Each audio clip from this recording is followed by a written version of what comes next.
How to fix Spotify shuffle play on Spotify. Today guys, I have the solution how to fix and solve this problem. Just watch this video until the end. So let's start. So first you have to go and open the settings of your phone or your device. Then you have to go directly to apps or applications, and you will search for Spotify.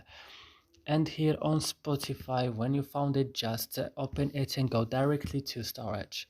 On storage now, what you should do, go to the last button, clear data, click OK and go back and click on force stop and click OK. And now you have to go to Play Store and update your Spotify again. And that's it. I hope this video is useful for you. Don't forget to like, also subscribe in our channel, and see you in another video.